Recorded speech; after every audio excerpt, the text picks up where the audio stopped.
अंकली येथे अनंत चतुर्थीच्या दिवशी रात्री गणेश विसर्जन मिरवणुकीत नाचण्यावरून झालेल्या वादातून तिघांनी चाकूने केलेल्या प्राणघातक हल्ल्यात गंभीर जखमी झालेल्या तरुणाचा आज सोमवारी उपचारादरम्यान मृत्यू झाला आहे। शीतल धनपाल पाटील वय वर्ष 25 राहणार अंकली असं मृत्यू झालेल्या तरुणाचं नाव आहे। पोलिसांकडून रात्री तिघा हल्लेखोरांवर खुनाचा गुन्हा दाखल करण्याची प्रक्रिया सुरू होती।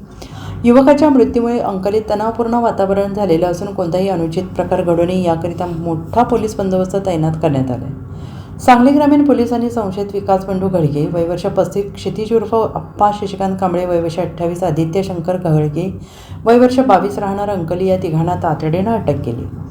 त्यांना न्यायालयासमोर हजर केलं असता न्यायमूर्तींनी त्यांची 3 दिवसाकरिता पोलीस कोठडीत रवानगी केली। याबाबत अधिक माहिती अशी की अंकली येथील शिवशक्ती चौकातील गणेश मंडळाची विसर्जन मिरवणूक शनिवारी रात्री निघाली होती।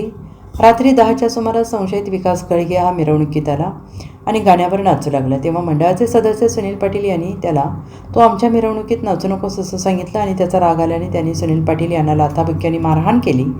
त्यानंतर पाटील यांचा पुतण्या शीतल पाटील हा भांडण सोडवण्यास आलं। तोपर्यंत विकासचे साथीदार क्षितिज आणि आदित्य मिरवणुकीत आले। तिघेही नाचण्यास प्रतिबंध करणाऱ्या सुनील पाटील यांना मारण्यासाठी अंगावर धावून गेले।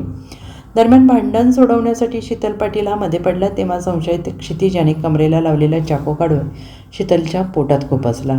विकास आणि आदित्यने देखील चाकू काढून शीतलच्या पाठीवर मांडीवर वार केले। शीतल गंभीर जखमी होऊन त्याच्या पोटातून आतडी बाहेर आली। तो विवळत खाली पडल्यानंतर तिघेजण दमदाटी करत निघून गेले।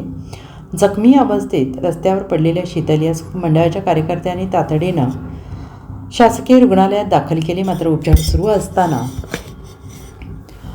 त्याचा मृत्यू झाला। पोलिसांनी खबरदारीचा उपाय म्हणून अंकलीत पोलीस कर्मचारी तैनात केले। पोलीस उपनिरीक्षक नितीन बाबर या प्रकरणाचा अधिक तपास करत आहेत। Bureau report SBN Marathi Ankali.